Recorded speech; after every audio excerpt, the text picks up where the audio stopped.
everybody. Thank you so much for joining me for the Hershee Way. I'm your host, Hershee Love. As we know, today is the last day of Pride Month, but we want to always remember to uplift and celebrate our peers, friends, and family members of the LGBTQIA plus community. Now, today, I want to talk about a specific sexual orientation that I feel like doesn't get a lot of attention, which is asexuality. And I have a special guest on with me today by the name of Ashabi. She is both an artist and an activist, and she knows a lot about asexuality. So she's gonna help us take a deep dive into that in this episode. Thank you so much for joining me. Thank you for having me. It's a pleasure. Yes, thank you so much. So for starters, can you just give us a little bit, just have us get to know you? What's your introduction? What's your background? Are you a student? Or if not, what do you do? What are you an activist for? And what's some art that you do? So my name is Ashabi. I'm in Chicago. I'm actually not a student currently, but I will be in the fall.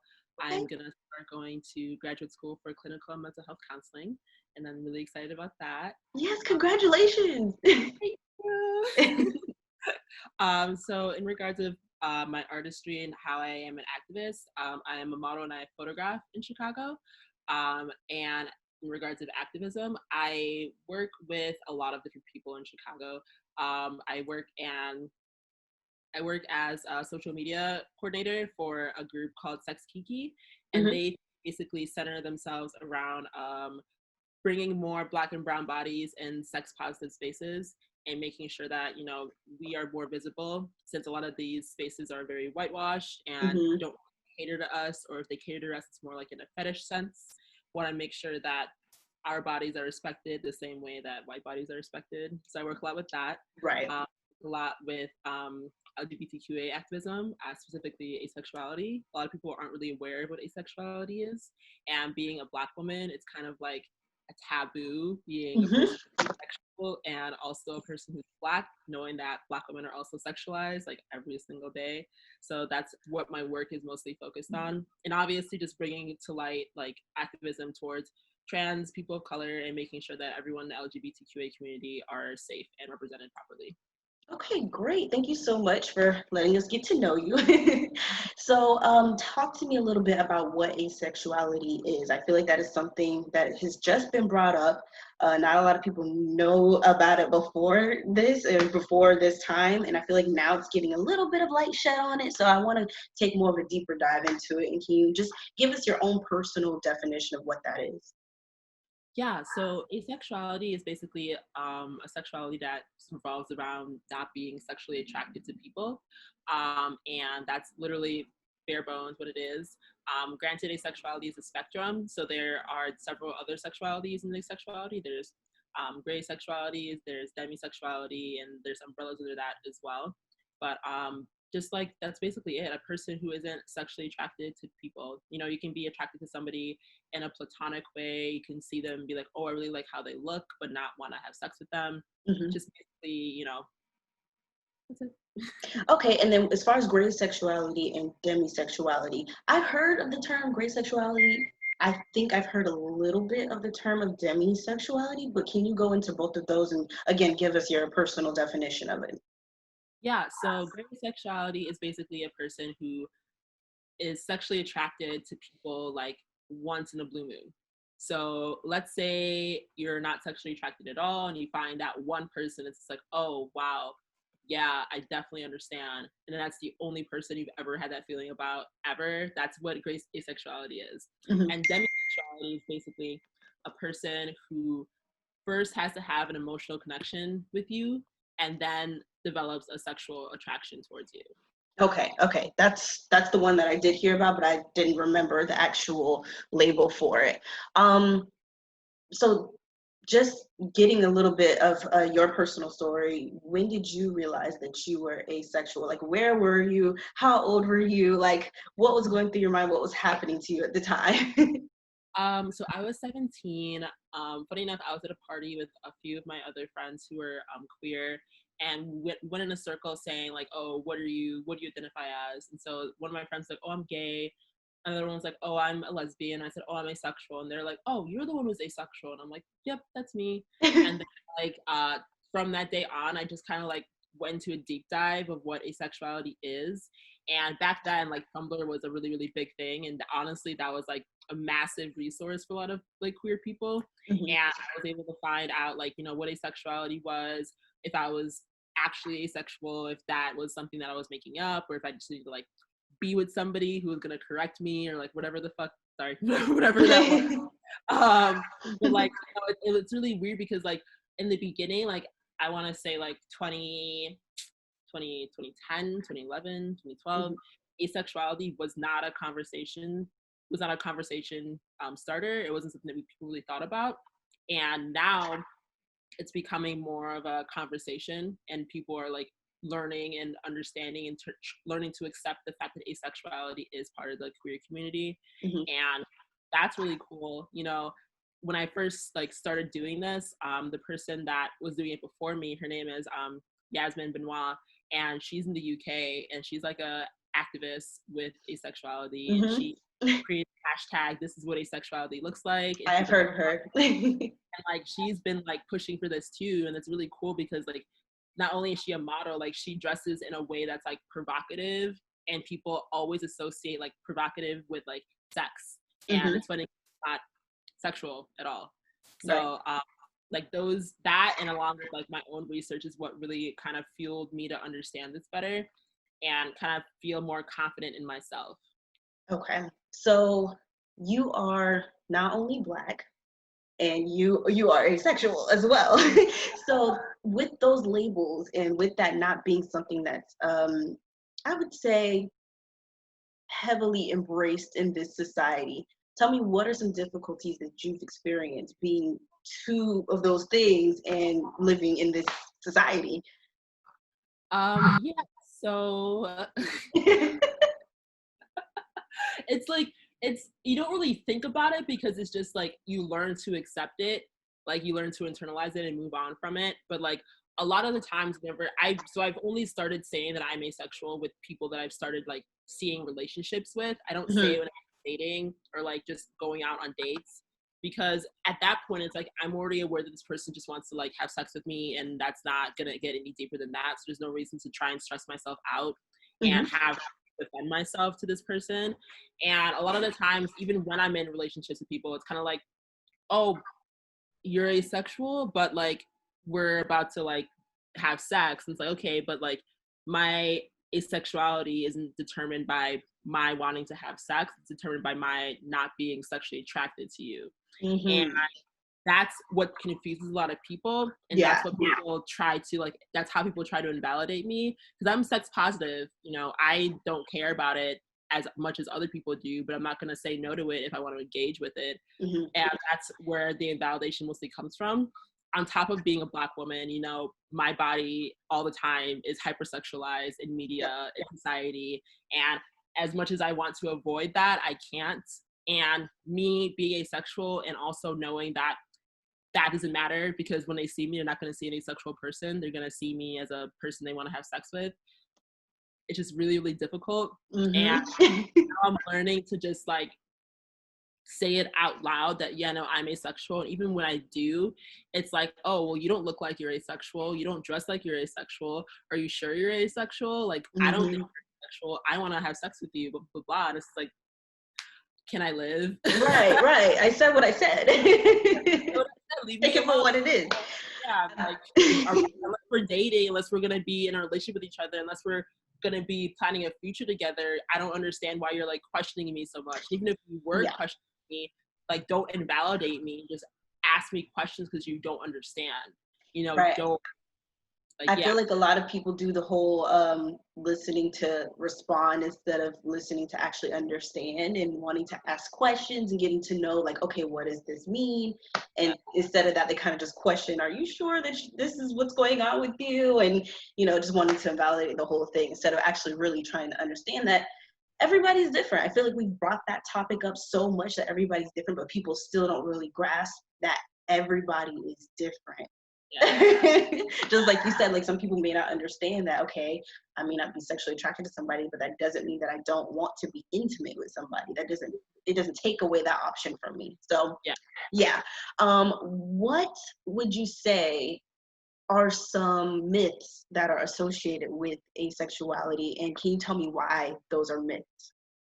Yeah, so the big myth is that asexual people don't want to be in a relationship and don't want to have sex and don't want to fall in love and have are asexual because they've experienced some sort of trauma, and like all those are fake. Granted, you can be asexual and have those experiences, Hmm. but your asexuality isn't the cause of like trauma. And a lot of people try to associate the two, like, oh, you're asexual because X, Y, and Z happened to you when you were younger, and that's why you don't want to have sex. It's like, no, that's not really the case. Even if that happened to me, I can still choose. I can still like be asexual, Hmm. and there's no like correlation with the two. And when it comes to like entering a relationship with somebody, I can be asexual and still want to have sex with you, still want to fall in love, unless I'm aromantic, which is a whole other conversation. Yeah, we're gonna get into that later. And like want to do all these things that doesn't negate my sexuality at all. Like again, asexuality is a person who isn't sexually attracted to people. I still have libido, I still get horny, like that's still like Hmm. for me, like that's still normal for me. And if I want to release, I should be able to do that and not feel invalidated in the process, which is Right. also why I choose not to like even mention this to some people, because they're just like, oh, what? Yeah, yeah, yeah.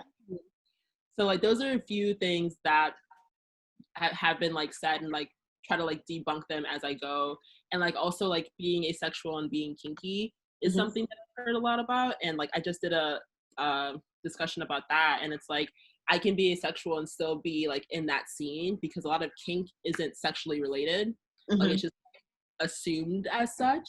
Hmm. And like kink is usually just like sensory like deprivation, or like very very intense like intimacy, and that doesn't have to involve like sexual intercourse. Right. So like just like a few of those things that I've like heard and I've just kind of sat with to see that applies to me, and then I've understood that it doesn't apply to me and it doesn't apply to anyone else. It's just kind of like a rumor people spread to invalidate us. Right. I do want to get a little bit more deeper into your personal experience with being asexual. So with this next question, you can get as deep or surface level as you like. There's no pressure here, but I do really want to know, and I think this will help other people with understanding it, is what has your experience been with either past partners or what you plan to do with partners in the future? I know you said like if you feel like it's already very surface level, you don't see it going very far with that person, you're not planning on, telling them that you are asexual. But what has that experience been like in the past? And have you had any experience with somebody that didn't identify with asexual, like they are sexually attracted to a lot of people in comparison to somebody like you that it may not be a whole bunch of people? And what does that look like as well? I know that was a lot of questions in one. I'm sorry. I'll repeat it if I need to, but I'm sorry. So I guess the main question is, how's that experience been with past partners? So yeah, it's been a lot. It's been a lot. So when I first came out and told a partner that I was asexual, they cried. Not because, well, because like throughout our relationship, it's like throughout a lot of my relationships, it's like, okay, we're having sex and then we just stop having sex, and that's just normal. Like I don't really care about it too much. Just be like, let's do it every single day, every single time. It's not really like important to me. So like he cried, and he cried because he realized that our like ceasing of sex wasn't because like I didn't love them anymore. It was just because like that wasn't an important part of our relationship for me to like be intimate with them or like get to Hmm. know, like care for them. And then they came out to me, so it was great. It was a great Hmm. conversation. A few other times, um dang, I had like a lot of them. I had like a positive interaction, three really odd negative interactions, and like another positive interaction. So the three negatives were um them being attracted to me and them questioning me very heavily about their attraction to me, and trying to invalidate me in my asexuality. I'm like, just because you're attracted to me, it doesn't mean that I can't be who I am. Like your how you feel towards me doesn't negate how I am as a person. Yeah. So we had that conversation. And then another person I was involved with was like, are you sure you're asexual? Going through that whole bout again. And another person cried again. They cried, and I'm just like, why are you crying? Like, why are you crying? Why are you crying? Like, they crying made me cry, because I'm just like, why? Like, why are you so upset about this? And they just thought they got so upset. And then I was trying to give them resources about what asexuality was, and like how I can be asexual and still like have sex, be kinky, like all these things. Then they just sent me a message back saying, yeah, if I'm not gonna be with you, I don't need these resources, so I'm just not gonna look at them. And I'm just like, all right, okay. And then they had the gall to text me back like a year later being like, I miss you. And I'm just like, yeah. See, this is what I told my friend. Oh my gosh, I don't know if she's gonna watch this, so she may kill me, but I definitely told her, like, any of the people that either did you wrong or like invalidated you, whatever, I promise you the person that, like, they're gonna come back. Even if it takes like 2-3 years, they always come back. I don't know if it's the same for guys, but I feel like in my situations or whatever, like whoever I've ever talked to or whatever that might have either did me dirty or just didn't work out, whatever, they end up coming back. So that's why I like had that reaction, because it just didn't even surprise me all the way. Yeah, it was just like literally almost a year on the dot. It was like, hey, I miss you. Can I see you again? I'm just kind of like, do you know what you sent me before you sent me this message? Like, so weird. It was so weird. And so my last partner, we ended up having a conversation about asexuality, and they wanted to know more about it because they're non-binary and we were in an open relationship, so it was very easy to have a conversation about it. Even though they didn't have the experience of dating somebody who was, they've already been exposed to like queerness, so it was very easy to like engage in the conversation, like educate them, find resources for them, and it was very cool. It was awesome. Okay. Like, wasn't really bad except for like the sex part, but like we also had a conversation about that, and like that was fine. Like otherwise, like it's been a very up and up. It's down. a roller coaster. Yeah. Okay, so then I guess my next question would be, what is it that does actually attract you about a person? Definitely style. Definitely like eyes, voice, hair.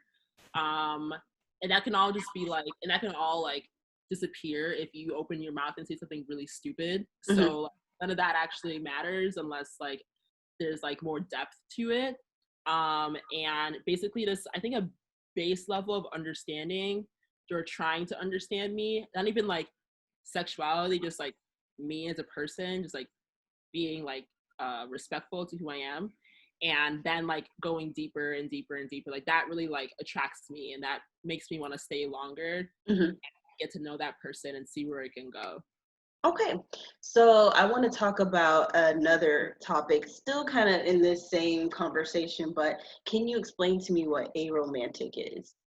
Yes. I personally am not aromatic. I feel like no, I can't say that. Maybe like I teeter totter sometimes, but I personally do not identify with aromatic. But aromatic is basically a person, kind of like asexuality, but like aromatic. Doesn't have the need to enter a romantic relationship with anybody, and a person who doesn't have romantic attraction towards anybody. That's basically what aromanticism is, and it's a little hard to like describe because romantic feelings can be anything, I guess, kind of like how you like your heart flutters or how you feel like something in your gut, like I associate with romantic feelings. And romantic feelings can be like somebody giving you flowers and your like face lighting up and like all those things. Like you don't want to engage in a romantic relationship with anybody, essentially. Okay.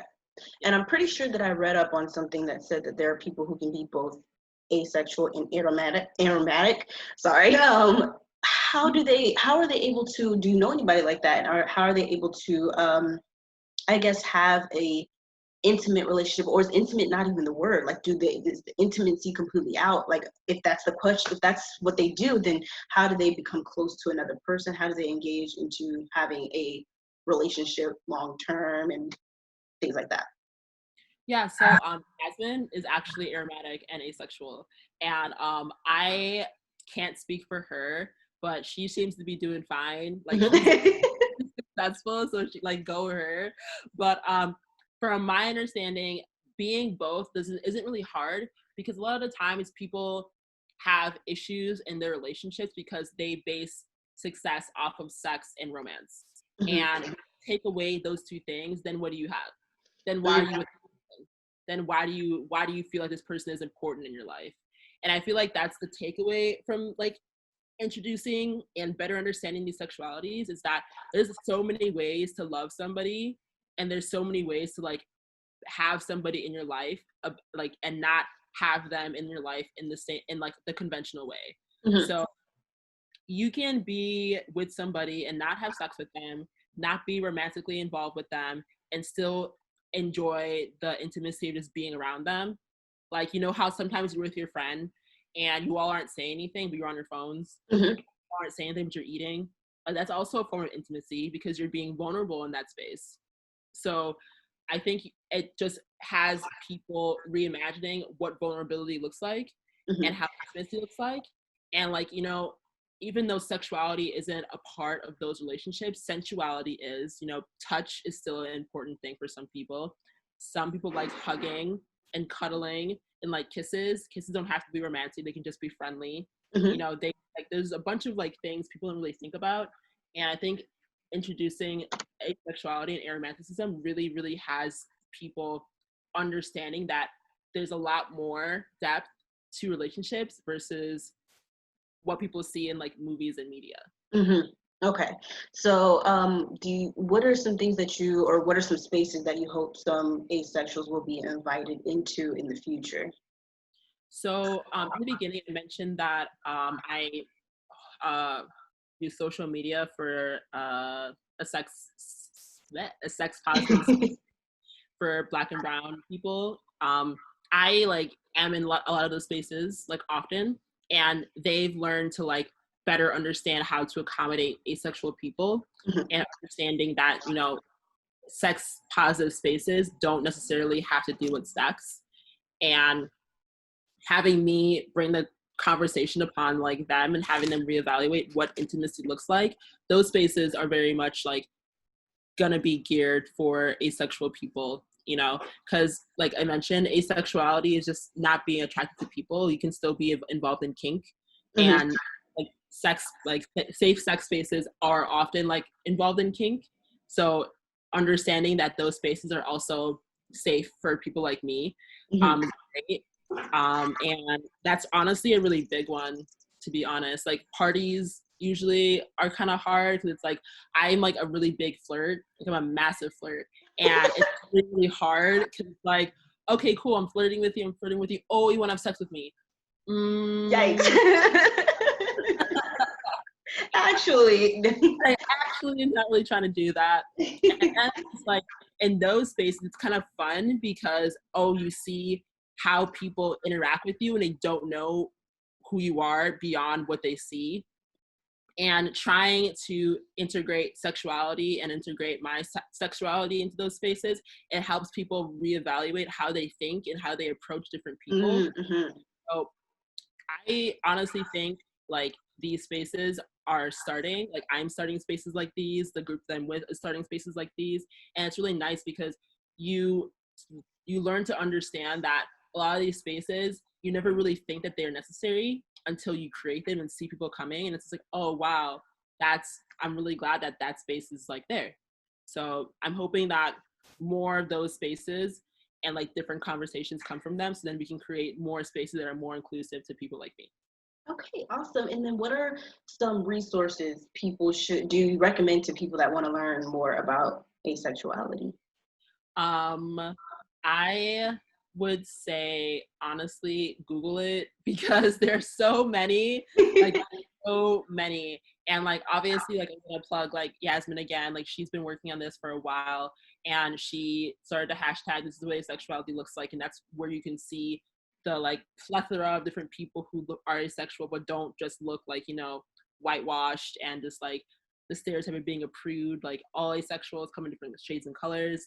I'll like plug my stuff too. Like I like literally focus like Ace and Grace is basically what I started last year, and I focus on educating people about asexuality because there really isn't that much stating like blankly, like this is what asexuality is, this is the different facets of asexuality, this is what asexuality is when you put in like sex, this is what asexuality looks like when you put in dating, this is what asexuality looks like when you put in like all these other factors. Mm-hmm. And like, making people understand that there's layers to this, just like all other like sexualities, there's layers, and you have to understand each layer to understand the full picture. Right.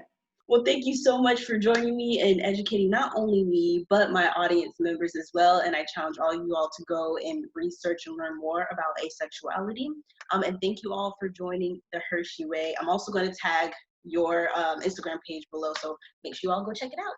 Thank you.